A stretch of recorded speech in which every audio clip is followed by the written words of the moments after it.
Bonsoir tout le monde. Alors, Bon, moi, je suis professeure agrégée en gynécologie obstétrique. J'exerce dans un établissement étatique et en Algérie, comme un peu partout dans les pays africains et les pays du Maghreb, on est confronté à cette urgence qui est l'hémorragie du postpartum immédiat. Et c'est pour ça que je tenais à participer avec ce sujet. Et c'est avec un très grand plaisir que je participe avec vous, que j'anime cette séance, que j'espère être donc bénéfique pour tout le monde. Alors, je ne sais pas, parmi les participants, est-ce qu'il y a essentiellement des médecins ou bien des sages-femmes ou bien des spécialistes? On peut avoir un petit peu une idée. Vous m'entendez? oui, on arrive à vous entendre. Je pense que la plupart sont des médecins. À Réma, nous avons des médecins, des spécialistes, des infirmiers, des sages-femmes. Ok, très bien.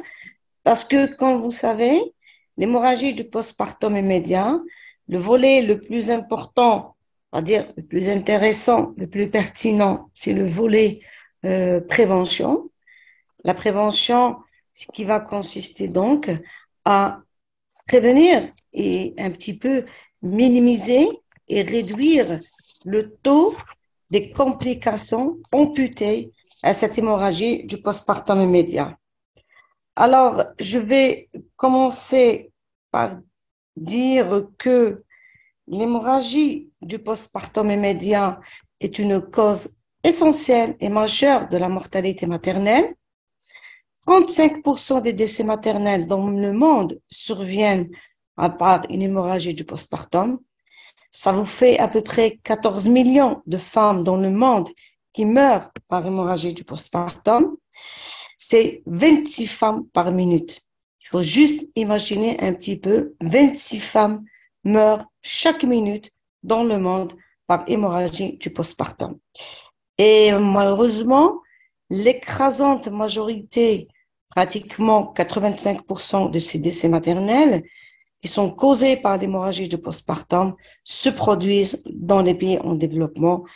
Et c'est la cause principale même des décès dans les pays en développement.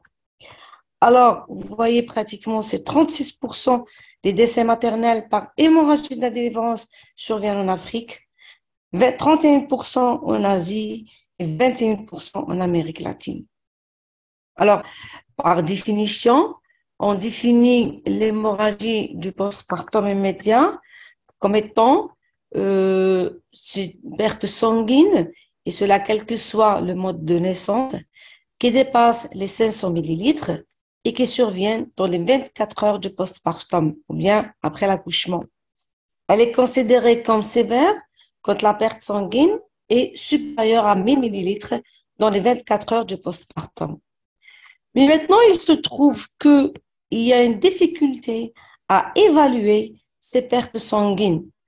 Donc, il ne faudrait pas attendre ou bien se perdre du temps à essayer, à chercher à évaluer ces pertes sanguines, mais on peut donc démarrer la batterie de prise en charge dès qu'on constate qu'il y a une perte sanguine qui aboutit à une instabilité hémodynamique, et cela même si on n'arrive pas à quantifier cette hémorragie, ou bien même si on n'atteint pas ces 500 millilitres, mais qu'on voit qu'il y a une instabilité hémodynamique et qu'il y a un retentissement maternel.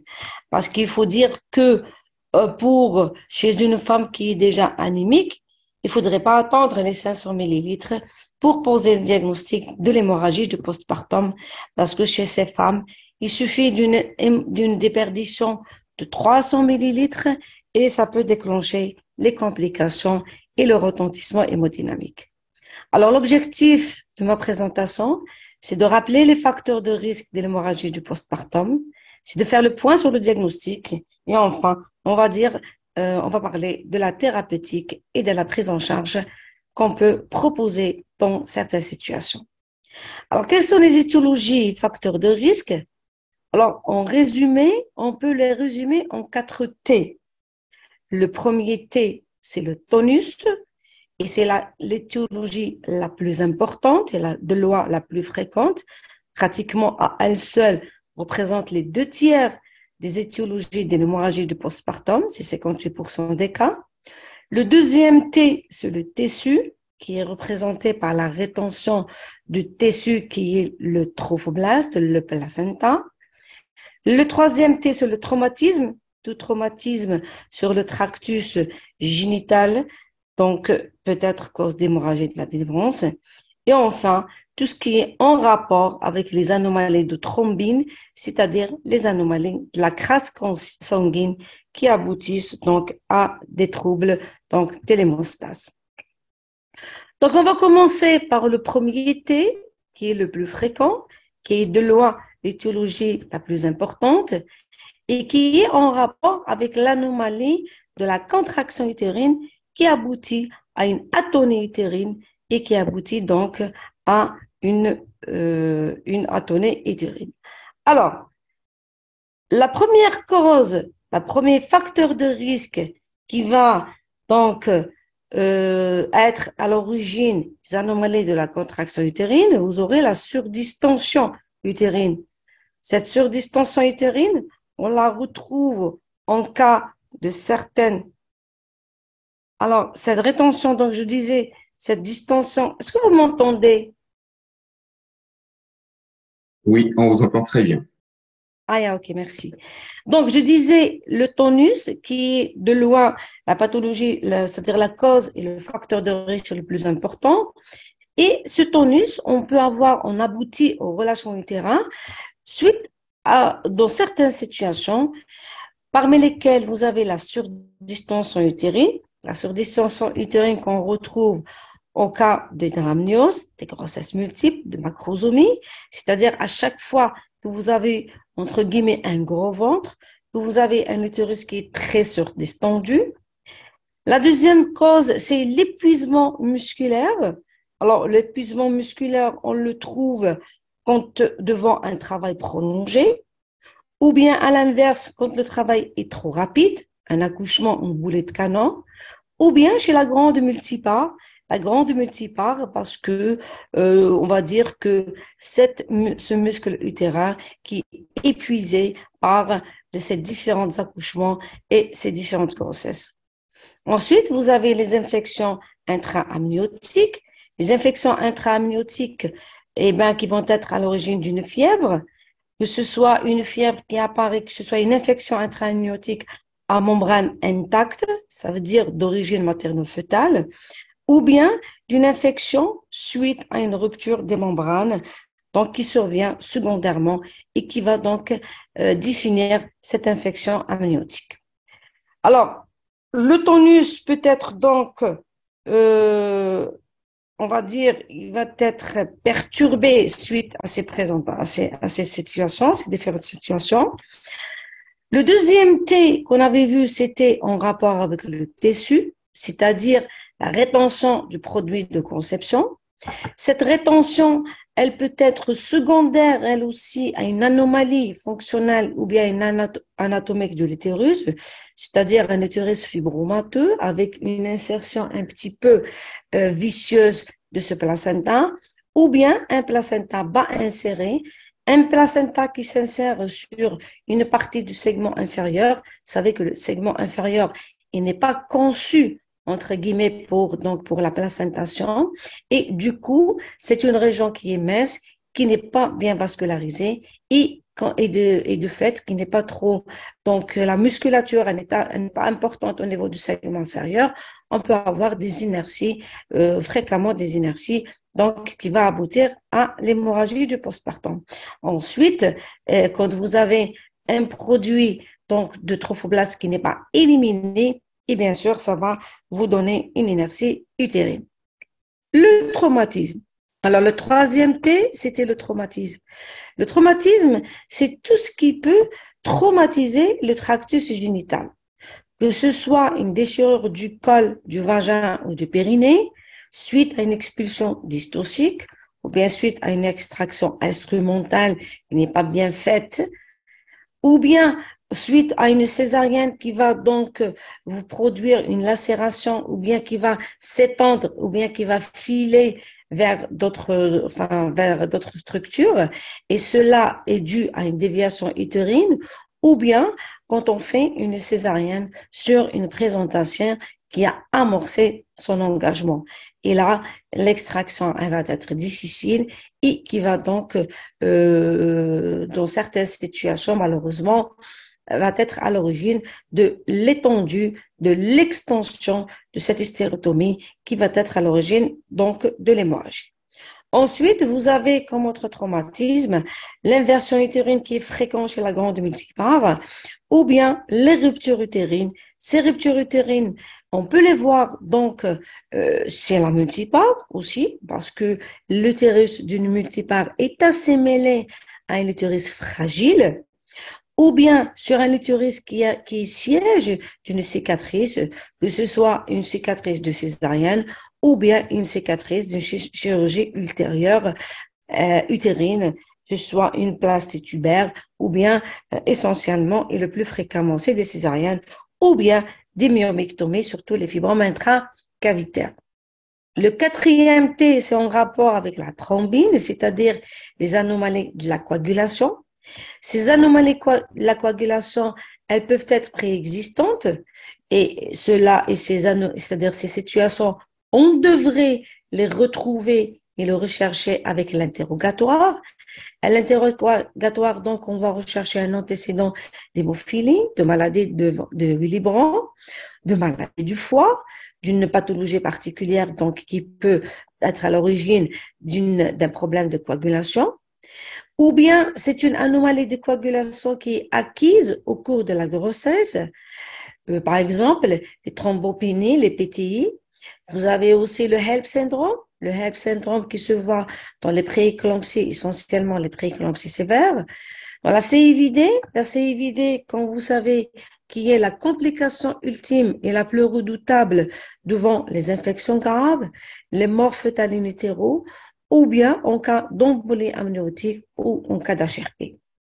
Et enfin, vous avez, quand les patientes ou bien non gestantes, elles sont sous anticoagulants à visée thérapeutique par une prise de l'aspirine ou bien par les héparines à bas poids moléculaire. Ce sont donc des thérapeutiques qui peuvent, si elles sont pas, donc si on ne fait pas le management de l'accouchement et si c'est-à-dire on ne prend pas en considération ces thérapeutiques, donc elles peuvent être à l'origine de cette hémorragie de la délivrance. Donc on a vu les 4 T, le tonus, le traumatisme, la thrombine et le tissu. Il ne faudrait pas oublier un 5e T qui est primordial, qui est très important et qui est nécessaire dans la prise en charge de ces hémorragies, qui est le facteur temps.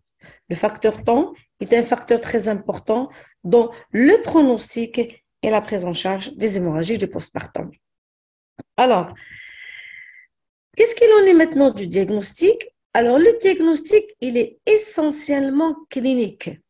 On n'a pas besoin ni d'échographie, ni de quoi que ce soit pour poser le diagnostic de l'hémorragie de la délivrance. C'est un diagnostic purement clinique. Alors, le diagnostic de l'hémorragie de la délivrance, c'est quand on constate de visu après la naissance que vous avez une déperdition sanguine importante. Mais justement, toute la difficulté est là. Comment on peut évaluer? Bon, c'est vrai que l'idéal, c'est d'avoir un sac à sang gradué pour donc évaluer cette déperdition sanguine. Bon, je dirais que c'est pas tout le monde qui dispose de ces sacs gradués. On n'a pas toujours donc le réflexe de placer ce sac. Nous, personnellement, en Algérie, on l'a pas. Donc, il faudrait évaluer ce saignement à partir des serviettes hygiéniques, à partir des compresses qui sont imbibées du sang, à partir de linge, ou bien tout simplement, c'est une appréciation visuelle. Cette appréciation visuelle, c'est vrai qu'elle est, c'est-à-dire on peut l'acquérir avec l'expérience, avec le temps, mais quand même, on a essayé d'avoir donc un score et on va dire, d'estimer à peu près ces pertes sanguines. Quand vous voyez sur les images un petit écouvillon, pardon, c'est l'équivalent donc de 60 millilitres. Un grand écouvillon, c'est-à-dire une grande compresse, c'est l'équivalent de 350 millilitres. Et une grande serviette, c'est de 250 millilitres. Puis à partir de là, on peut estimer notre déperdition sanguine ou bien on peut tout simplement faire la pesée des champs et la pesée des différentes compresses imbibées pour pouvoir avoir une estimation de la déperdition sanguine. Mais cette déperdition sanguine à elle seule, donc, on va dire, elle n'est pas suffisante. Bon, parce que souvent, on n'arrive pas à l'estimer, mais il ne faudrait pas donc perdre de vue les signes indirects qui sont, eux, très importants. Parce qu'en fin de compte, c'est ce qu'on va prendre en charge, c'est le retentissement de ce saignement sur la parturiente. Et quand on a dit tout à l'heure, il ne faudrait pas attendre les 500 millilitres pour prendre en charge une hémorragie. C'est une femme qui est déjà anémique et qui déjà à partir de 300 millilitres, on commence à voir donc, ce retentissement. Donc sur le plan, les signes indirects qu'on va retrouver, c'est les signes de la non-tolérance d'une anémie avec une pâleur, une tachycardie, des acouphènes, un malaise. On a les signes de choc avec des sueurs, une soif, une anxiété, des marbrures, une hypotension, une anurie. Et comme vous savez, je suppose, tout obstétricien, et le premier réflexe qu'on a devant ces signes indirects et devant un saignement, c'est de jeter la main sur l'abdomen et de constater rapidement que notre utérus, il est mou. Et c'est la situation la plus fréquente. Alors, une fois que le diagnostic est posé, vous voyez que c'est un diagnostic clinique, bien sûr, sans oublier de rechercher les signes, donc les signes physiques, l'hypertension, c'est-à-dire l'hypotension, l'anurie, bien sûr, en association avec des signes fonctionnels qu'on a cités. Une fois le diagnostic posé, là, on devrait donc, comment on va prendre en charge cette hémorragie du postpartum immédiat. L'hémorragie du postpartum immédiat, elle se prend en charge selon 3 étapes bien précises, c'est-à-dire, si vous voulez, qui se suivent l'une après l'autre. Alors, parce qu'on avait dit que la notion de temps, elle est très importante. Alors, dès que le diagnostic de l'hémorragie de la délivrance est posé, la première des choses, c'est de démarrer un chronomètre, de noter l'heure de l'installation de cette hémorragie. Et la première des choses à constater, c'est de voir, c'est de faire la différence. Est-ce que cette hémorragie s'installe chez une femme qui a déjà délivré, c'est-à-dire la délivrance est déjà effectuée, ou bien la délivrance n'est pas encore faite? Si la délivrance est effectuée, là, on va rapidement procéder à les premières mesures obstétricales, on va dire les premiers gestes initiaux. Ce sont les gestes communs à toute prise en charge. On va commencer par une révision utérine et par faire un examen de la filière génitale. Si maintenant la délivrance n'est pas effectuée, là, on va faire une délivrance artificielle, bien sûr systématiquement suivie par une révision utérine et par un examen de la filière génitale. Sans oublier de faire intervenir toutes les personnes potentiellement, on va dire, impliquées dans la prise en charge de cette situation et de cette gestante.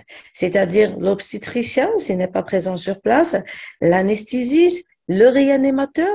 Il faut prévenir la banque du sang parce que certainement que vous aurez besoin du sang. Vous allez donc mettre en place un monitorage avec, pour calculer le pouls maternel, pour voir la saturation en oxygène. Il faudrait donc ne pas oublier de mettre 2 voies d'abord solides. Commencer par un remplissage par des macromolécules et s'assurer et vérifier votre groupage sanguin, donc la carte de groupage sanguin, enfin, on dirait que là, le groupage, il doit être systématique, donc devant toute femme qui vient pour accoucher, et il faudrait la vérifier sur place. Donc, faire intervenir tous ces éléments pour pouvoir prendre en charge cette hémorragie de la délivrance. Alors, une fois que vous avez fait les premiers gestes donc communs, c'est-à-dire la délivrance artificielle, la révision utérine, l'examen de la finière génitale, bon, bien sûr que si déjà le diagnostic d'un traumatisme génital est fait, là, on va commencer par la suture. Et en parallèle, on va donc démarrer notre thérapeutique à base d'ocytocine. L'ocytocine, on l'utilise 5 à 10 unités en nivelante. Puis, on peut prescrire 20 unités en perfusion pendant 2 heures, sans oublier le sondage vésical, le massage utérin qui donne des résultats spectaculaires surtout, qu'il est nécessaire pour renforcer et stimuler la fibre utérine pour pouvoir donc avoir notre globe de sécurité, pour pouvoir donc obtenir nos ligatures de pinard qui sont primordiales à l'arrêt de ce saignement. Et sans oublier que la dose maximum d'ocytocine à utiliser est de 40 unités au maximum. Alors, une fois que vous allez commencer par cette prise en charge initiale, et bien sûr, on a démarré notre chronomètre, on va réévaluer au bout de 30 minutes au maximum. Alors, au bout de 30 minutes, on fait notre évaluation. Si maintenant il y a persistance de cette hémorragie de la délivrance, ou bien que vous voyez que vous avez une instabilité hémodynamique, ou bien si votre hémorragie était d'emblée sévère, on peut court-circuiter la première étape si l'hémorragie est d'emblée sévère. Là, on va passer à la deuxième étape de la prise en charge. C'est l'étape, on va dire, à base de produits pharmaceutiques. Alors, on va commencer par les prostaglandines. Les prostaglandines, celui qui a la même à l'utilisation, c'est le sulprostol, c'est-à-dire le Nalador. Maintenant, on a tous utilisé le mésoprostol. Le mésoprostol, c'est vrai qu'il n'a pas la même dans l'utilisation en obstétrique, mais il est autorisé devant la présence d'hémorragie de la délivrance. Ou bien, maintenant, si on n'a ni l'un ni l'autre, eh bien, c'est les utérodoniques qu'on va utiliser par excellence.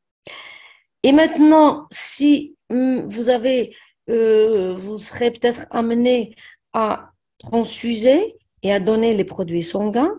Alors, nous allons transfuser par des culoglobulaires pour atteindre un objectif supérieur à 8 grammes par décilitre.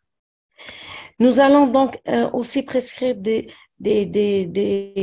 PFC, c'est-à-dire les produits précongelés, à raison de 1 kg pour chaque culoglobulaire. Maintenant, si les fibrinogènes sont disponibles, il faudrait aussi prescrire de la fibrinogène pour obtenir un objectif de 1,5 à 2 grammes par litre et les plaquettes pour arriver à un taux supérieur à 50, voire 75 000 par millilitre.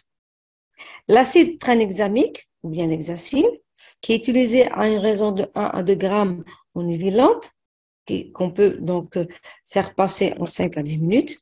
Puis, on maintient à une raison de 1 gramme par heure pendant 3 heures avec une dose maximale qui ne devrait pas dépasser les 4 grammes.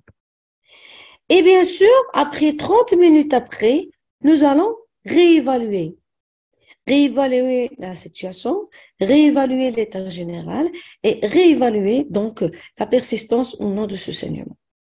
Et en cas de persistance, encore une fois, de saignement, si la situation n'est pas améliorée, on peut donc passer à une autre étape qui est le tamponnement intra-utérin.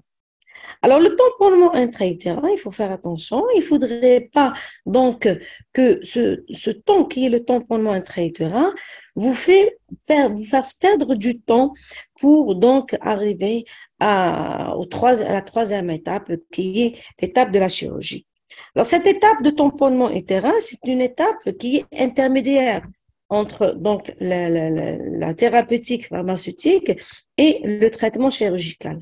Alors, le tamponnement utérin, son principe, c'est d'exercer une pression sur la zone d'insertion placentaire pour pouvoir donc assurer l'hémostase primaire.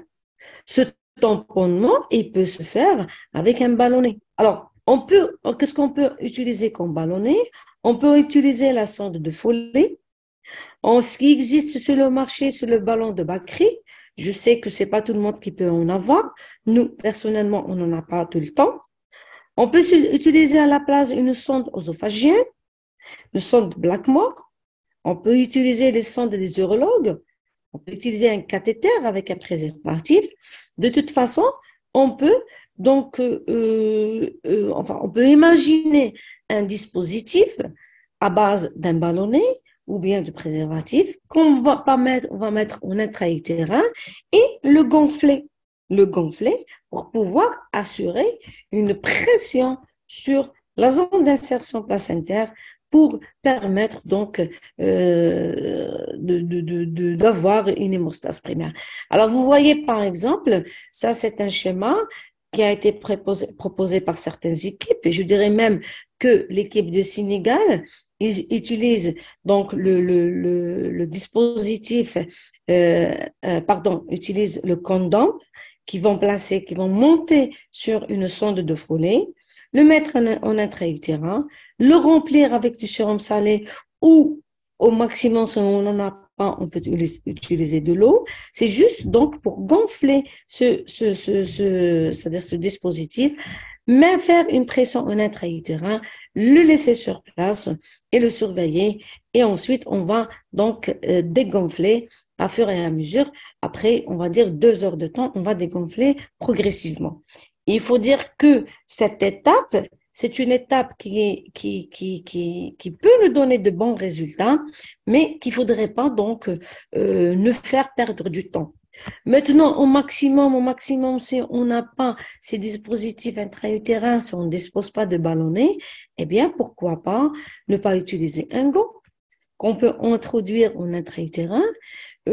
Quand vous voyez ce dispositif, donc le rattacher à une sonde et remplir avec du sérum salé pour pouvoir produire une pression intra-utérine.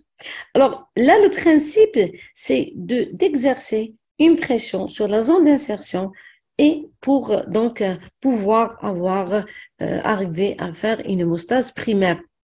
Bon, maintenant, si on dispose des ballonnets, c'est bien, c'est facile à pratiquer, mais sinon, on peut imaginer plusieurs donc, dispositifs qui peuvent nous aider et ça peut rendre d'énormes services, surtout si on n'a pas un plateau technique de chirurgie sur place et qu'on devrait donc faire déplacer cette patiente, là, dans le laps de temps, ça peut donc, c'est-à-dire ça peut faire l'affaire en attendant d'arriver à destination.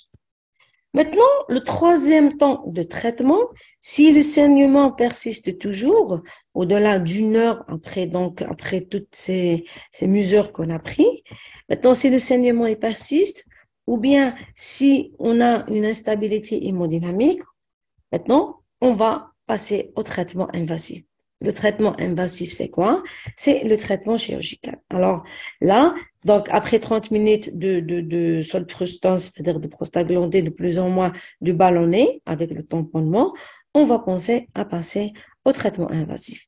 Le traitement invasif, soit par embolisation, embolisation c'est-à-dire qui nécessite un tableau technique particulier, c'est de la radio conventionnelle, en réalité dont on ne dispose pas dans la plupart des pays africains. Moi, je dirais en Algérie, de toute façon, on n'en a pas.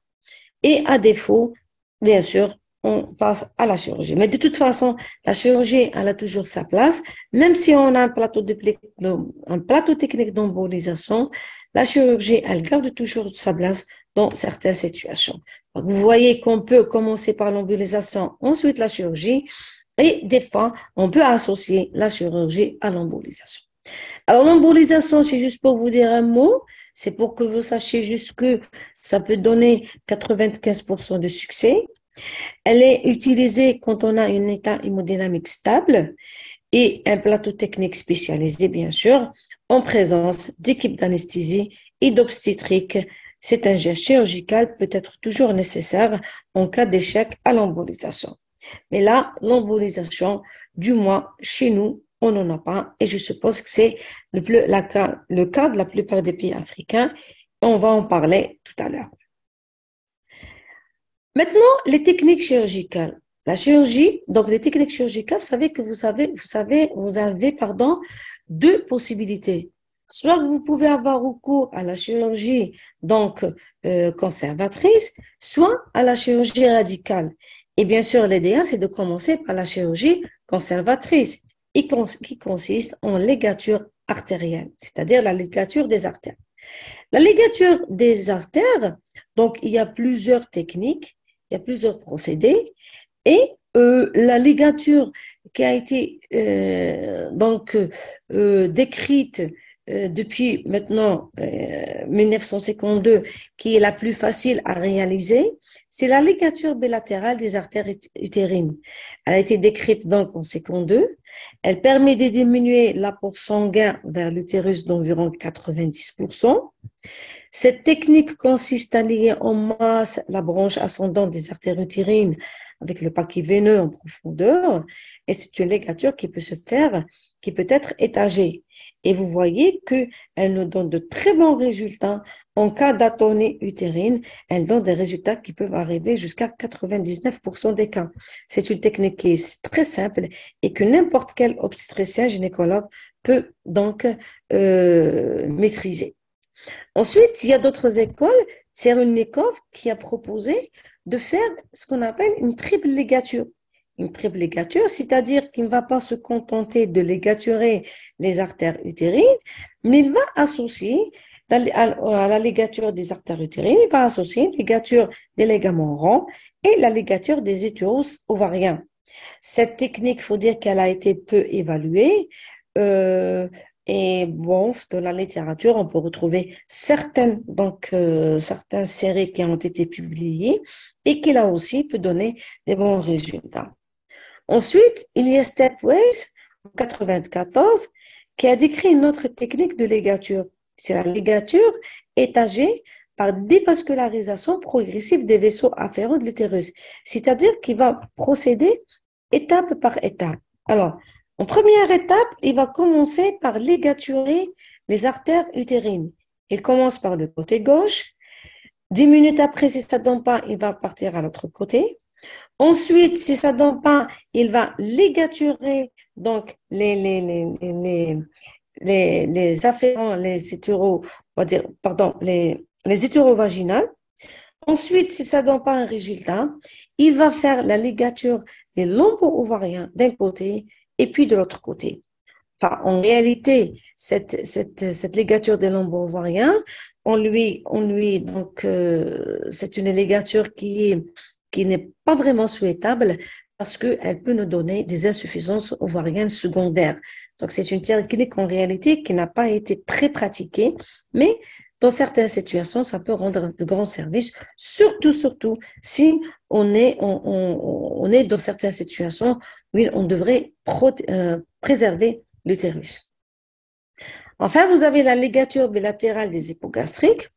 Alors, la ligature des hypogastriques, cette technique, elle a été utilisée à la base dans la chirurgie oncologique.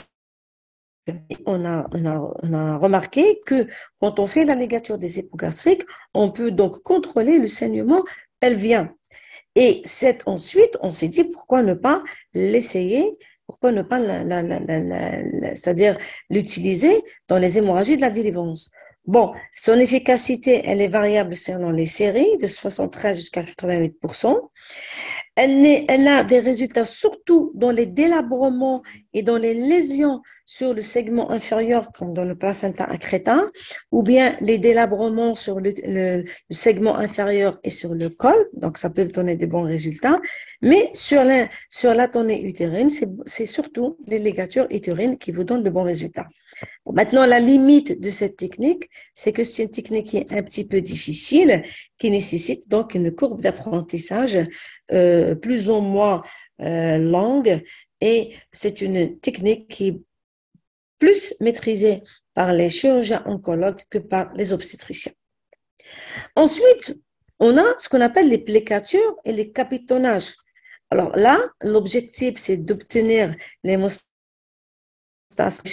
Bon, il y a plusieurs techniques qui ont été décrites. Bill Lynch a utilisé, donc on voyait sur le schéma cette ligature en bretelle.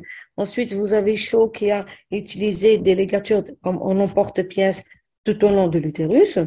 Il faut dire qu'on n'a pas beaucoup de données dans la littérature par rapport à ces ligatures. Son efficacité, sa morbidité et les conséquences obstétricales et la fertilité ne sont pas vraiment très étudiées parce qu'on n'a pas de grande série par rapport à ces techniques. Toutes ces techniques, elles sont rapportées sur de très faibles cohortes, mais si vous avez un obstétricien qui n'est pas trop, on va dire, qui est peu expérimenté, il peut toujours commencer par le capitonnage de l'utérus pour avoir, donc pour obtenir une hémostase primaire. Et maintenant, ces échecs de ces techniques conservatrices, bien sûr, on va passer à la chirurgie donc radicale qui est l'hystérectomie d'hémostase. L'hystérectomie d'hémostase, elle peut être plus ou moins précédée par la prescription du facteur 7. Bon, le facteur 7 encore, lui encore, n'a pas la même dans l'utilisation en obstétrique, mais on l'utilise pour obtenir donc des résultats. Le grand problème de l'hystérectomie d'hémostase, c'est le moment de l'intervention. Cette hystérectomie, elle ne devrait pas être trop tôt, auquel cas on n'aurait pas donné toutes les chances à la femme pour s'en sortir avec des moyens donc conservateurs, et elle ne devrait pas non plus être trop tard, au risque donc d'arriver à la situation, à la complication ultime la plus redoutable qui est le trouble de l'hémostase, qui est la CIVD. Cette hystérectomie d'hémostase, elle devrait être strictement de sauvetage maternel, après échec des mesures conservatrices. On peut la faire d'emblée en cas d'accident gravissime, avec une pression artérielle trop basse. On peut donc l'utiliser en cas d'échec d'embolisation bien conduite ou de tentative de traitement conservateur. La plupart du temps, cette hystérectomie, c'est une hystérectomie interanorxielle et subtotale. Subtotale, c'est-à-dire qu'on va préserver le col. Mais là, la subtotale, des fois quand on fait une subtotale, on va constater que la femme va continuer à saigner à travers le moignon restant, le moignon du col restant, et des fois, on est amené à le reprendre secondairement. Mais quand l'hémorragie, elle est due à une inertie utérine, à une zone d'insertion placentaire qui n'est pas sur le segment inférieur, là, ça donne de très bons résultats. Sauf maintenant, si c'est un placenta accrétant ou bien un placenta bas inséré sur le segment inférieur, là, on devrait emporter ce segment inférieur, sinon, c'est-à-dire faire une totale, sinon on ne va pas régler le problème. Alors, si vous allez chercher dans la littérature, en réalité, vous allez trouver que dans les pays développés, pratiquement en 30 ans, l'incidence de l'hystérectomie d'hémostase a été divisée par 10. Simplement parce que maintenant, la technique de l'embolisation, elle commence à prendre le dessus. Et ce n'est pas le cas de nos pays. C'est pour ça que je vous encourage j'encourage les obstétriciens à maîtriser cette technique, à continuer donc c'est-à-dire à enseigner cette technique parce que on en aura besoin tout simplement devant des situations d'hémorragie de la délivrance. Alors, la grande question qui se pose devant l'obstétricien, c'est par quoi commencer? Par quoi commencer quand on est devant une hémorragie du postpartum? Donc, quelle procédure utiliser en première intention? Après un accouchement par voie basse, alors toutes les sociétés savantes, elles sont unanimes pour proposer en première intention la procédure de moins invasive et la moins morbide. Bon, en cas de présence de plateau technique, c'est l'embolisation. Sinon, à défaut, on va commencer par une chirurgie d'hémostase sur place. Le principe, c'est que, vous voyez, on vous dit chirurgie d'hémostase sur place. Ça veut dire, il est il est toujours mauvais de faire déplacer la gestante. Et bien sûr, c'est pour ça que vous allez voir que dans la prévention, c'est que pour éviter ce déplacement, il faudrait faire un bon tri, connaître les facteurs de risque pour, pour dire quelles sont les patientes qui peuvent accoucher dans des maternités qu'on va dire de niveau 1 ou de niveau 2, où on dispose juste d'une sage-femme avec un médecin généraliste, ou bien les patientes, les gestantes qui devraient accoucher dans des maternités de niveau 3 ou qui disposent donc d'un bloc d'accouchement, d'un bloc opératoire et en présence donc d'une équipe multidisciplinaire. Alors, au cours d'une césarienne, il est déraisonnable, bien sûr, de faire une embolisation. Par contre, donc, il faudrait commencer par une chirurgie d'hémostase. On arrive maintenant à la question la plus importante c'est-à-dire dans ma conviction. Ce qui est le plus important dans nos pays, c'est la prévention de l'hémorragie. La prévention de l'hémorragie, elle passe bien sûr par les diagnostics prénatals, par la surveillance prénatale, par le suivi prénatal. Le suivi prénatal, il se fait essentiellement par la sage-femme. La sage-femme, c'est la pierre angulaire de la prise en charge de la parturiente, de la gestante. Et bien sûr, sans oublier le médecin généraliste avant d'arriver au médecin spécialiste. Vous savez que la gestante, elle est plus à l'aise avec la sage-femme. Elle consulte beaucoup plus la sage-femme. Elle demande conseil beaucoup plus à la sage-femme. Donc, c'est à la sage-femme donc de faire, on va dire, le tri et de détecter les grossesses qui sont à risque d'hémorragie de la délivrance, des grossesses qui sont à moindre risque. On ne peut pas dire qu'une grossesse n'est pas à risque, mais on peut donc, il y a des grossesses à haut risque d'hémorragie de la délivrance, mais il y a des grossesses à bas risque d'hémorragie de la délivrance. Alors, les grossesses à risque de l'hémorragie de la délivrance, bien sûr, c'est quand vous avez une grossesse gémellaire, le gros enfant, l'excès de liquide, le travail prolongé et l'anémie. L'anémie, c'est une situation qui est très fréquente dans mon pays. Alors, c'est pour ça que dans le suivi prénatal, une numération sanguine, elle est primordiale et nécessaire en début de grossesse et en début de suivi prénatal.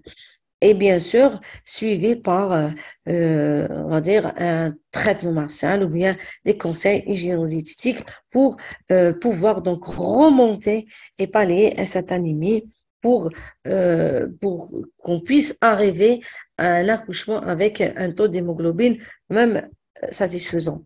Donc, dans ce sens, je dirais que la supplémentation en fer folding, elle est systématique dès le début de la grossesse. C'est vrai que vous allez trouver dans la littérature, dans plusieurs papiers, que cette supplémentation, elle va se faire en fonction de l'hémoglobine, en fonction de notre FNS, et une surveillance et je ne sais pas quoi avec le dosage de la ferritinine. Mais je dirais que on risque de perdre de vue nos gestantes, on risque de ne pas avoir de retour par rapport aux examens complémentaires essentiellement du FNS. Alors, il faut penser à supplémenter systématiquement en fer et en folding dès le début de la grossesse. Il faut, maintenant, quand on arrive à l'accouchement, il faut faire un diagnostic rapide de l'hémorragie de la délivrance en ne négligeant aucun saignement.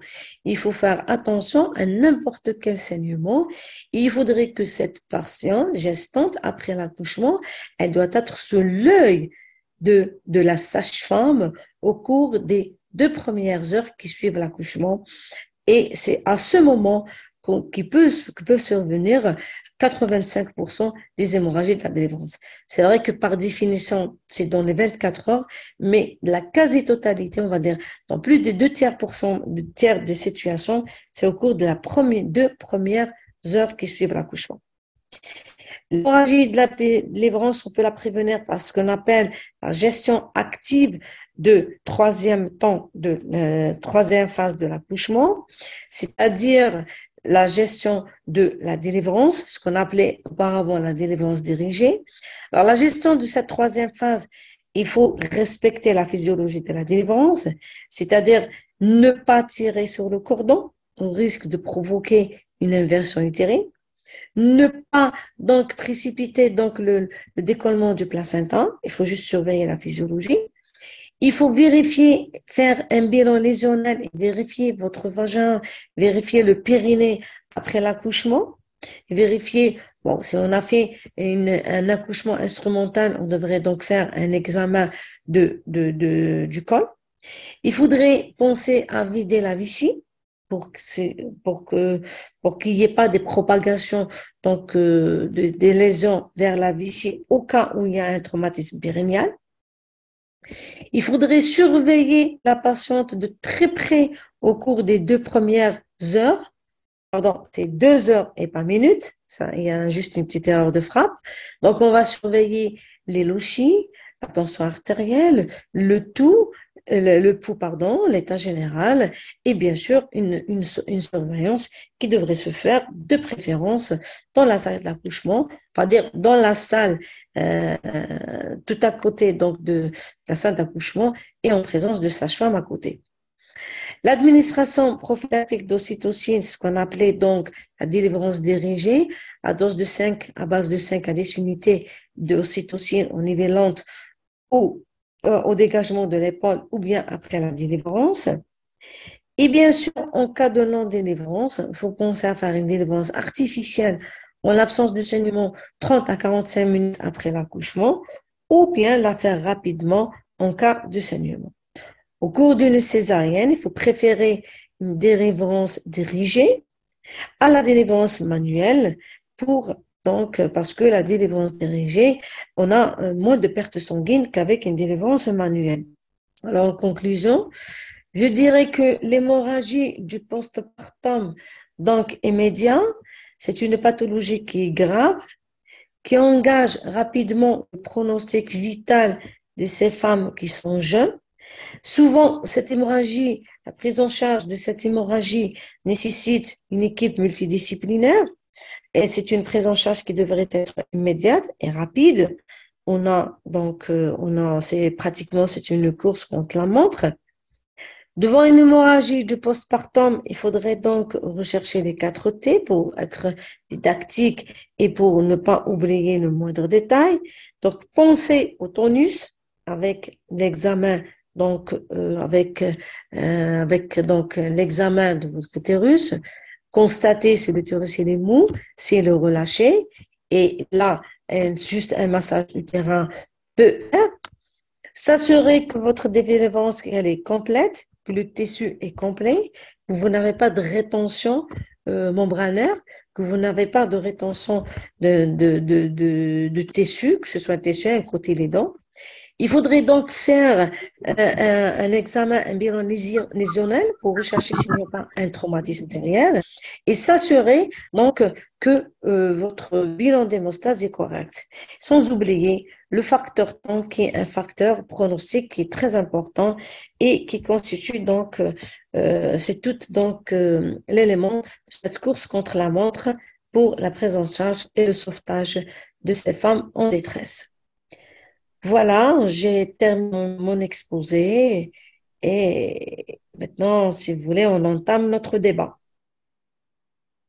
Merci beaucoup à vous, professeur, pour cette présentation qui était vraiment intéressante et très didactique.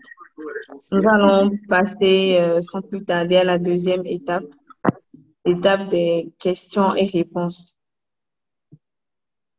Donc, comme d'habitude, si vous aviez une préoccupation, si vous avez une expérience à partager, vous pourriez lever la main et on vous accordera la parole.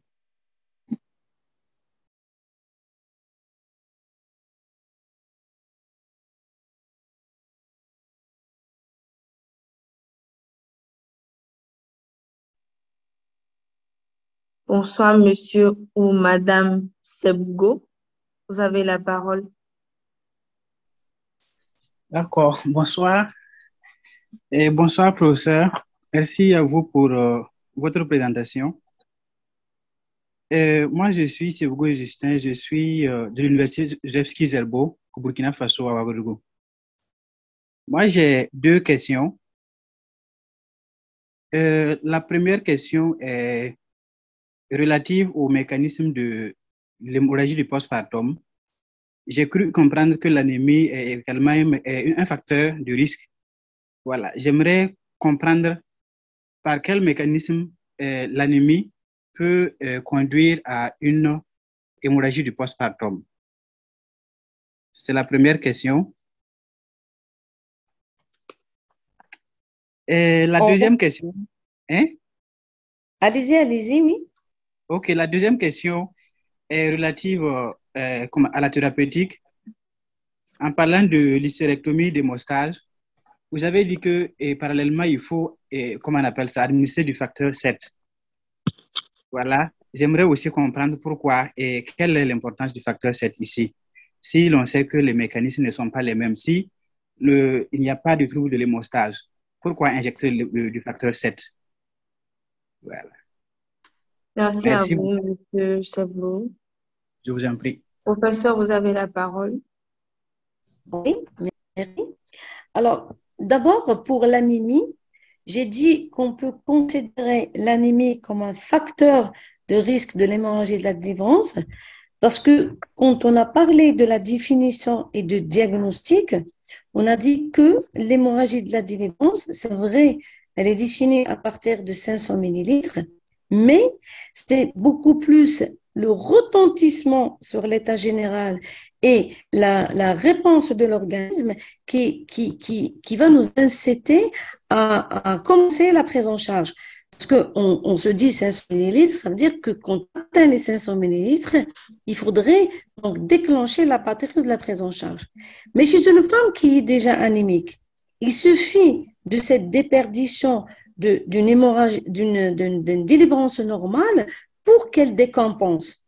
Alors, maintenant, ça ne veut pas dire que si la femme elle est anémique et on va dire, bon, là c'est bon, c'est une hémorragie de la délivrance. Non, mais il faudrait que être à cheval, prendre les précautions nécessaires, déjà préparer du sang, être à côté, parce que cette femme, elle a beaucoup plus de risques de faire une hémorragie de la délivrance parce que son organisme ne va pas supporter, de toute façon, on va dire que il va être plus vulnérable, je dirais, que par rapport à une femme qui a une hémoglobine qui démarre avec une hémoglobine à 12.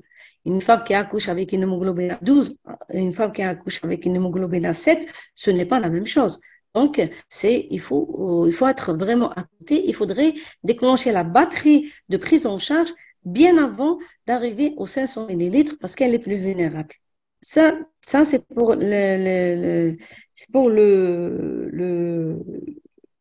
l'anémie.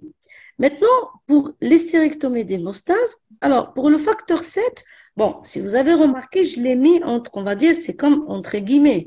Ça veut dire qu'il n'est pas systématique. Si vous en avez et si vous pouvez le mettre pour préserver l'utérus, surtout chez les patientes jeunes, chez les primigestes, chez lesquels on essaye, on tente de faire le maximum pour préserver l'utérus, mais sinon, il ne devrait pas retarder le geste de votre hystérectomie d'hémostase. Parce que là, c'est beaucoup plus pour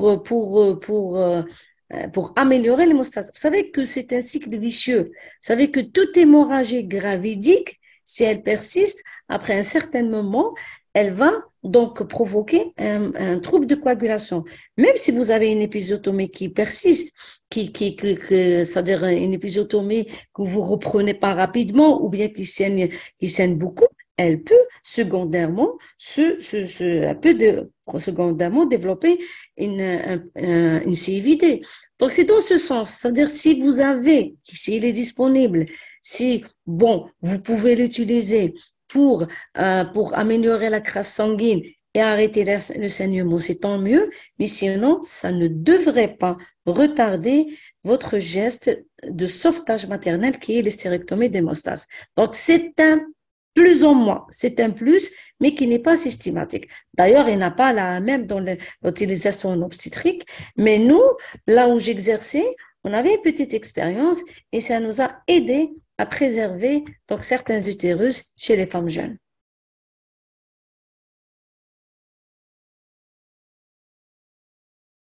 J'espère que j'ai répondu. Oui, vous avez répondu parfaitement, professeur. Merci beaucoup pour les éléments d'éclaircissement. Merci. Merci à vous aussi, Monsieur Sebgo. Nous allons donner la parole à Monsieur Moussa Diallo. Bonsoir. Bonsoir, Monsieur Moussa Diallo. Vous avez la parole. Bonsoir. Merci de vous présenter. Ok, bonsoir. Moi, je suis Docteur Diallo Moussa au Mali. Bonsoir. Bonsoir, oui. Je suis Docteur Diallo Moussa. Je suis au Mali. Oui, nous avons entendu. Pourriez-nous vous dire c'est quoi votre préoccupation ou partager avec D'accord. nous? C'est pour remercier d'avoir le professeur pour la qualité de la présentation. Nous avons beaucoup appris vraiment avec elle. Une deuxième liée, c'est une question de compréhension en fait. Par rapport à la méthode de moussage avec le préservatif masculin, le condom masculin. J'avais vu la technique une fois quand je faisais la 5e année de médecine à l'hôpital du Point G, mais l'image qu'elle a envoyée, c'était pas de cette façon. Si elle peut reprendre, expliquer un peu l'image pour que je comprenne un peu. Car moi, je suis dans un village maintenant, dans un CESCOM. Donc, les cas peuvent arriver à tout moment.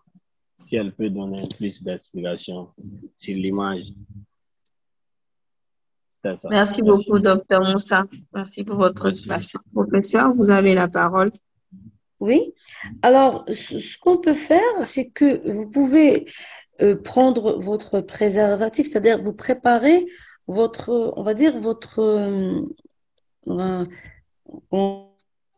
vous allez préparer votre dispositif, voilà, bien avant. C'est-à-dire, vous prenez un préservatif que vous allez, on va dire, le suturer ou bien l'amarrer à une sonde de Foley. Et après l'avoir introduit en intra-utérin, vous pouvez donc le gonfler à travers la sonde de Foley, c'est-à-dire la sonde vésicale. Vous allez commencer à le gonfler, c'est-à-dire vous pouvez arriver jusqu'à 400-500 millilitres. Et vous allez donc, vous allez fermer votre sonde. C'est comme on fait avec la sonde vésicale. C'est-à-dire que vous allez couper votre sonde vésicale. Allô? Pardon, Oui, professeur, vous m'entendez? Oui. Alors, les images, je vais essayer de attendez, je vais essayer de reprendre l'image. Peut-être là, ça va être un peu plus... Attendez, je vais essayer de prendre l'image. Ça peut-être ça va être... on va se comprendre mieux.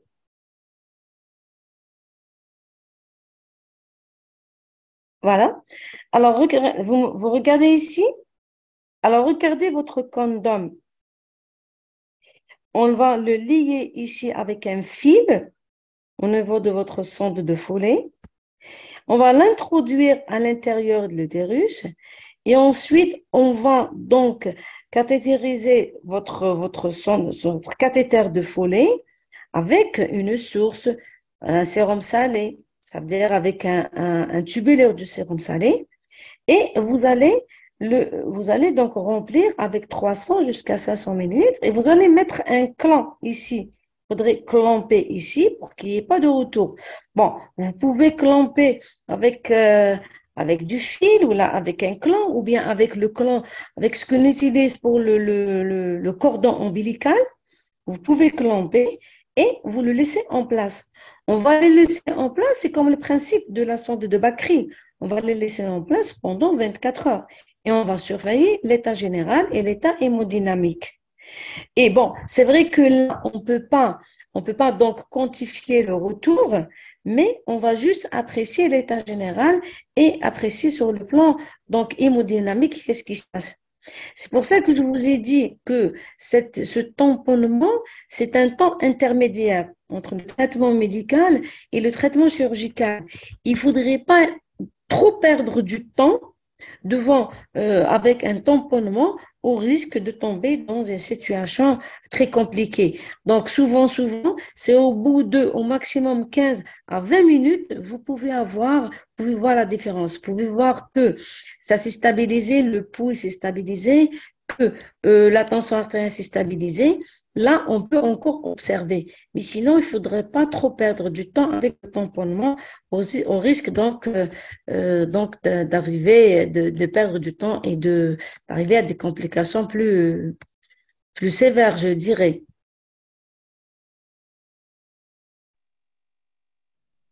Merci beaucoup, professeur. Je ne sais pas si Dr Moussa a eu la réponse à sa question.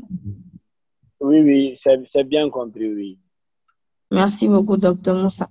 Nous allons passer à monsieur ou madame Fétia.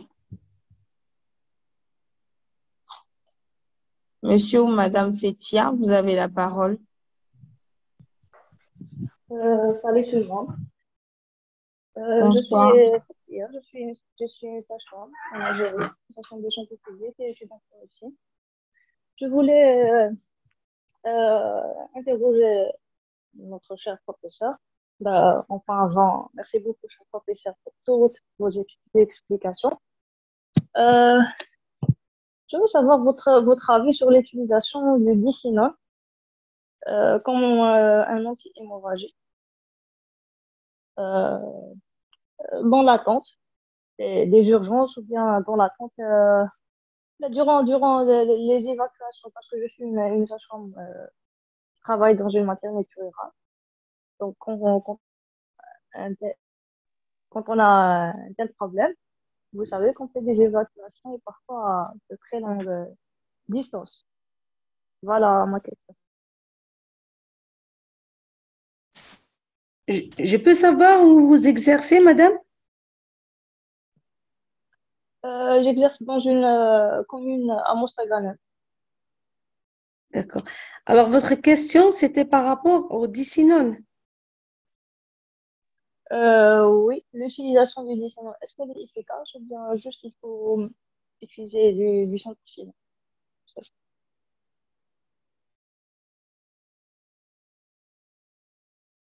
Vous m'entendez? Oui, on vous entend, Oui, professeur. Je peux répondre?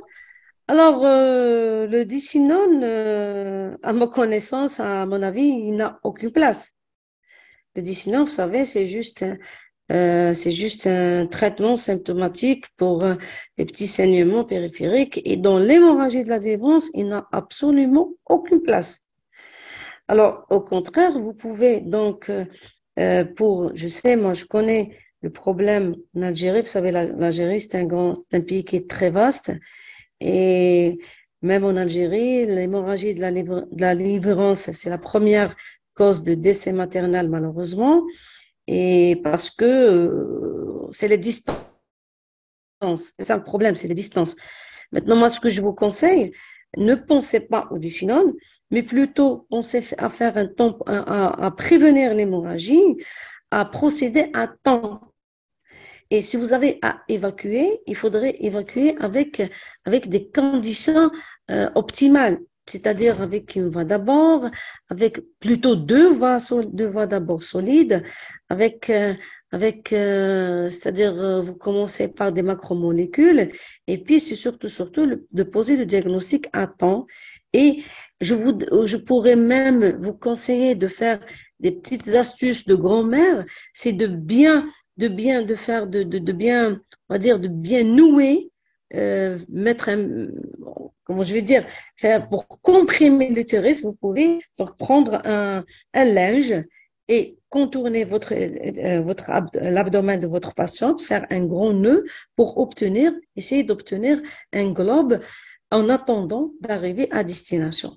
Et sinon, le dicynone, non, il n'a pas d'indication, il n'a pas été décrit dans le traitement de l'hémorragie de la délivrance. Par contre, pensez au Cento, de toute façon, c'est le plus utilisé, c'est le plus ancien, et jusqu'à présent, il continue à nous donner de bons résultats. Mais le dicynone, non, il ne faut pas vraiment compter sur le dicynone. Et puis, il n'a pas été décrit dans l'utilisation des hémorragies, dans le traitement des hémorragies de la délivrance. Merci beaucoup, professeur. Nous allons continuer avec Monsieur Pascal. Monsieur Pascal, vous avez la parole.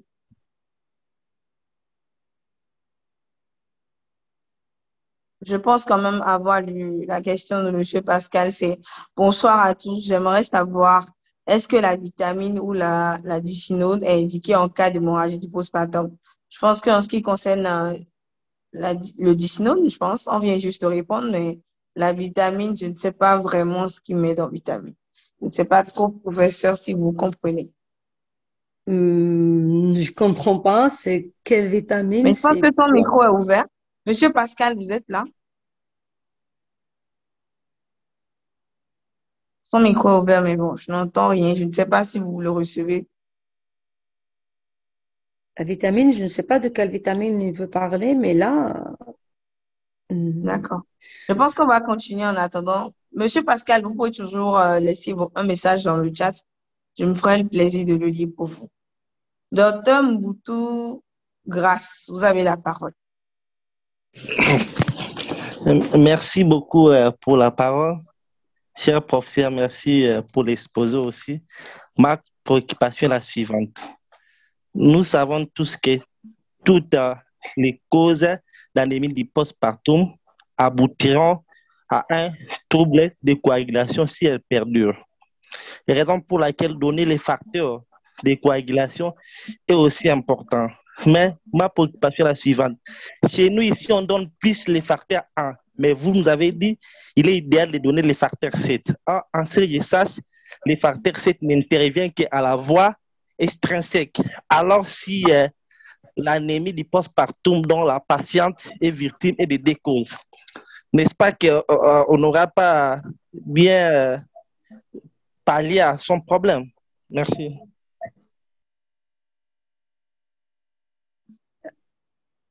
Merci à vous, docteur Grâce. Professeur, vous avez la parole. oui, oui. Alors, vous avez parlé du facteur 1, je suppose le fibrinogène. On l'a mis dans notre schéma. Donc, c'est vrai que parmi les premières thérapeutiques à faire, dans la deuxième étape, on a parlé donc de ces produits de coagulation qu'on prescrit.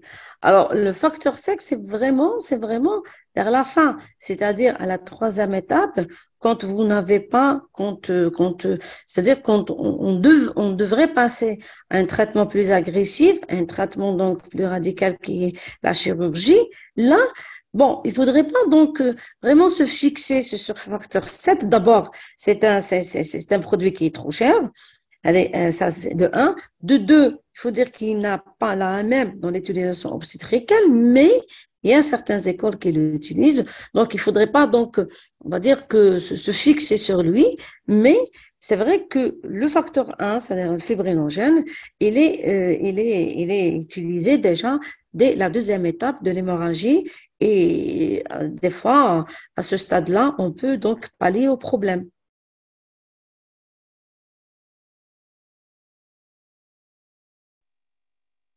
Je ne sais pas si docteur Grâce a eu la réponse à sa question. Merci, très satisfait.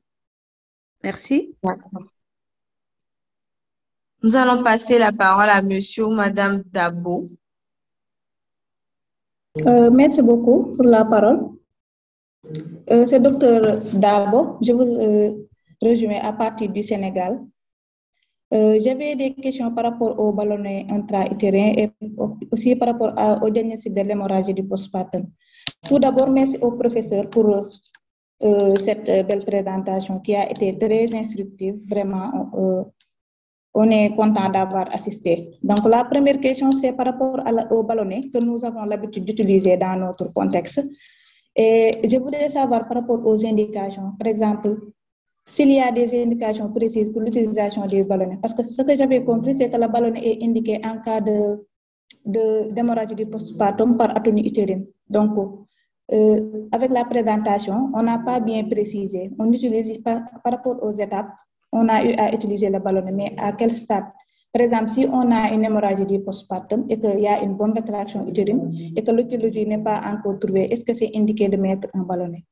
Donc ça, c'était la première question par rapport au ballonnet. Et la deuxième, c'est par rapport à la limite de remplissage du ballonnet. Tout à l'heure, dans l'exposé, j'ai vu 300 jusqu'à 350 cc et aussi jusqu'à 500 quand vous avez répondu à une question tout à l'heure. Maintenant, chez nous, j'ai vu qu'il nous arrive d'utiliser jusqu'à 700 cc. Est-ce qu'il y a une limite exacte où on ne doit pas remplir au maximum le ballonnet? Et l'autre question, c'est par rapport au diagnostic de l'hémorragie du postpartum chez un accouchement par voie haute. Chez nous, on a le sac de recueil qu'on utilise en cas d'hémorragie, en cas d'accouchement normal par voie basse, et le diagnostic qui se fera si c'est rempli à 500. Maintenant, par rapport à l'accouchement par voie haute, à la césarienne, est-ce qu'il y a des méthodes bien précises pour quantifier le sang? Et est-ce qu'il y a un nombre de CC précis? En tout cas, nous revenons sur le diagnostic de l'hémorragie du postpartum si c'est un accouchement par voie haute. Merci beaucoup. Merci à vous, docteur Dabo. Professeur, vous avez la parole. Oui, alors merci beaucoup. Là, c'est votre question, elle est très pertinente par rapport au ballonnet. Alors, le ballonnet, tout au début de mon exposé, on a dit que les 4 étiologies, donc le traumatisme, c'est clair qu'il faudrait suturer. Quand il y a un problème, le T par rapport avec le trouble de coagulation ou bien une anomalie donc de coagulation qui est préexistante, là il faudrait corriger avec les produits de la coagulation. Quand il s'agit d'un problème de rétention, donc il faudrait donc évacuer votre utérus. Il vous reste l'étiologie la plus importante et la plus fréquente qui est l'inertie utérine. Donc le ballonnet, il est surtout indiqué dans l'inertie utérine en placenta normalement inséré. Parce que le ballonnet, on arrive quand on le gonfle, c'est pour un petit peu, il va épouser surtout toutes les parties de l'utérus, surtout le fond et latéralement, mais on ne peut pas le mettre sur le segment inférieur quand il s'agit d'un placenta prévient. Donc, c'est beaucoup plus dans les inerties utérines avec un placenta normalement inséré. C'est surtout cette indication. Bon, vous m'avez dit, maintenant, est-ce qu'on l'utilise quand on n'a pas d'autre étiologie? C'est-à-dire, vous l'utilisez à quelle étape? Alors, comme on a vu dans l'exposé, vous avez après les premiers gestes à faire, c'est-à-dire après la prise en charge initiale, c'est-à-dire la révision utérine, l'examen sous valve, ça sous-entend que vous avez éliminé les autres étiologies. Donc, la plupart du temps, il va vous rester l'inertie utérine. Et l'inertie utérine, c'est une indication, ça peut être une bonne indication, donc au ballonnet. Et dans mon exposé, je vous ai dit que le ballonnet, il faut faire attention, et le tamponnement en général, pas que le ballonnet, il faut faire attention, il ne faudrait pas il vous faire perdre du temps pour passer au stade de chirurgie. Donc, ce tamponnement, il peut rendre service.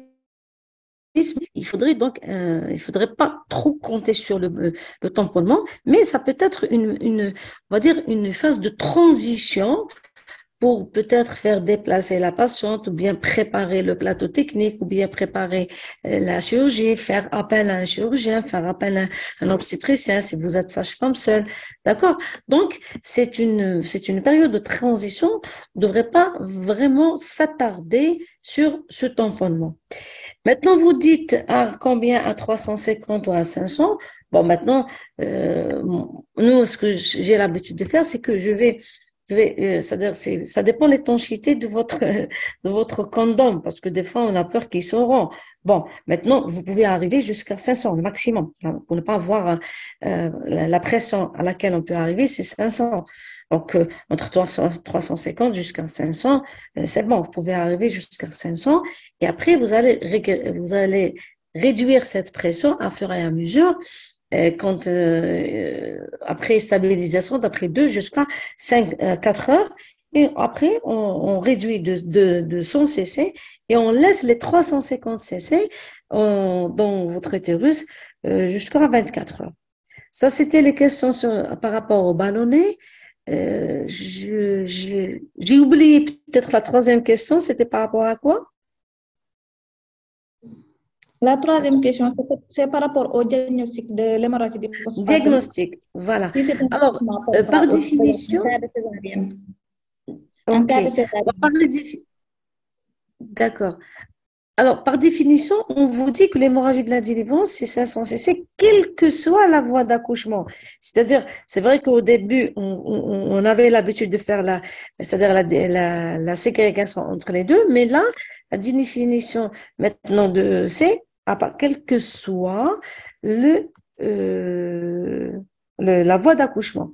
Maintenant, je pense que césarienne, peut-être c'est plus pratique, on est plus à l'aise c'est-à-dire à quantifier parce qu'on utilise les compresses, ou bien parce qu'on utilise l'aspiration, donc on a déjà notre bocal qui est plein, à condition qu'on ne devrait pas utiliser le sérum salé avant de terminer, c'est-à-dire avant de terminer notre délivrance. Donc on n'utilise pas le sérum salé, donc on inspire qu'est-ce qu'on a aspiré et on surveille. Et là, je pense que le diagnostic, il est plus facile quand on est par voie haute, quand on est par voie basse. Mais de toute façon, la définition, c'est la même chose. C'est-à-dire, c'est la même quantité, c'est 500 millilitres, quelle que soit la voie d'accouchement. Merci beaucoup, professeur. Je ne sais pas si Madame Dabo a eu les réponses à sa préoccupation. Merci beaucoup. Les réponses ont été assez claires. Merci beaucoup encore. Nous vous en prions. Je pense avoir compris un peu la question de Monsieur Pascal. Il aimerait savoir si la vitamine K1 aurait une importance dans la prise en charge de l'hémorragie du postpartum. Je pense que la question sudicinon est exacile. Je pense il y a une autre personne qui a parlé des acides. Et actuellement, c'est les acides et la vitamine K1. On aimerait savoir s'il y a une importance dans la prise en charge de l'hémorragie du postpartum. La vitamine K1. Alors, l'hexacine, on l'a cité dans notre exposé. Il a l'indication et on va dire, il fait partie du schéma de la prise en charge. Maintenant, la vitamine K, tout simplement, si vous avez un trouble de la coagulation qui est en rapport avec je dirais, avec une pathologie hépatique, avec une insuffisance hépatique, avec, je ne sais pas, c'est des femmes qui étaient sous anticoagulants, qui n'ont pas arrêté leur anticoagulant oral. Là, oui, peut-être la vitamine K, elle aura sa place. Et sinon, ce n'est pas du systématique. Et là, elle a sa place quand la femme, elle est déjà sous anticoagulant, antivitamine, anticoagulant oral. Vous savez, des fois, on a affaire à des gestantes qui n'arrêtent pas leur traitement, qui sont mal suivies, qui sont mal conseillées. Donc, on est dans des situations un petit peu d'urgence où on devrait, donc, vraiment, la vitamine K, c'est quand on est dans une situation particulière, quand on a une hémorragie par trouble de la coagulation due à un traitement antivitamine K, voilà. Et sinon, ce n'est pas du systématique. Par contre, l'hexacil, lui, il fait partie du protocole de prise en charge de l'hémorragie du postpartum. Merci beaucoup, professeur. Je ne sais pas s'il y a d'autres préoccupations en attente.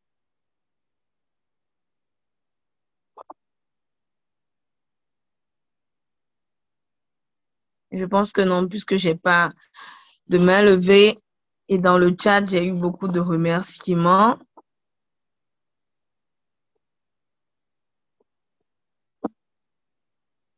Ok, donc j'ai plus de questions. Merci beaucoup à vous, professeur, pour cette communication qui était super didactique, super intéressante et dont les témoignages sont déjà dans la messagerie.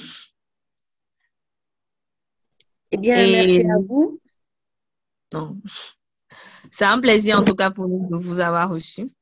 Et avant de vous remercier et de vous dire au revoir, j'aimerais bien quand même que vous nous dites une fois encore les choses vraiment importantes par rapport à cette pathologie qui cause vraiment la mortalité des femmes, surtout en postpartum. Les choses les plus importantes que nous devons retenir et indispensables pour la prise en charge de ces pathologies chez ces femmes-là? Alors moi, je dirais les choses les plus importantes, c'est la prévention et la prévention et la prévention avant tout. La prévention, ça veut dire, c'est le suivi prénatal. Le suivi prénatal, vous savez, qui peut se faire, le suivi prénatal peut se faire très bien par une sage-femme. La sage-femme, elle a un rôle très important dans la prévention. C'est la pierre angulaire. C'est à elle de dépister ces anémies. C'est à elle de demander et de préparer un groupage sanguin chez toute femme qui est enceinte. Parce que vous savez que c'est vrai, on a beau à le dire, mais malheureusement, dans la vie de tous les jours, des fois, on est confronté à un accouchement en urgence sans qu'on sache le groupage sanguin et ça pose des grands problèmes. Donc, la prévention, la prévention peut réduire de beaucoup ce taux d'hémorragie. Du moins, on sait à quoi s'en tenir. Déjà, le fait de faire un bon suivi prénatal, on peut déjà ressortir le lot des patientes qui sont à risque d'hémorragie de la délivrance. Et déjà, le fait qu'on peut ressortir ce lot, on peut les orienter déjà au départ vers des maternités qui sont dotées donc d'une banque du sang, c'est très important la banque du sang, qui est dotée donc d'une équipe multidisciplinaire. Et ensuite, il va nous rester une petite partie d'hémorragies qui sont imprévisibles. Alors, ces hémorragies qui sont imprévisibles, il faut donc y penser devant tout accouchement. Donc, tout saignement ne devrait pas passer à la légère. Il faudrait voir ce saignement si on ne retentait pas sur l'état général, auquel cas on devrait donc le prendre en charge. Les premiers gestes de base qui sont la révision utérine, le massage utérin, l'ocytocine aussi peuvent nous faire gagner beaucoup de temps, peuvent faire pour rendre beaucoup de services. En attendant maintenant, si les choses se compliquent, pour donc orienter dans des bonnes conditions. Et si vous avez à orienter une gestante, faites-le dans des conditions optimales. Ça veut dire avec 2 voies d'abord, avec un groupage sanguin qui est connu, avec un bilan qui est déjà fait. Voilà, si je puisse résumer la question. Merci beaucoup en tout cas, professeur. Franchement, merci beaucoup. Nous, on espère vous revoir encore très bientôt sur d'autres thématiques qui vous intéressent. Et merci vraiment pour la qualité de la présentation, pour l'aspect didactique de tout ce qui a été dit. Et unanimement, et dans tous les témoignages, c'est bien écrit, c'était une belle présentation et très claire. Donc, merci beaucoup à vous. Eh bien, je suis très contente de ce témoignage. Et puis, c'était un plaisir d'être parmi vous. Et j'espère vous retrouver une autre fois, comme on dirait, nous, Inch'Allah. On espère aussi. En tout cas, nous, on a très hâte de vous revoir encore. OK.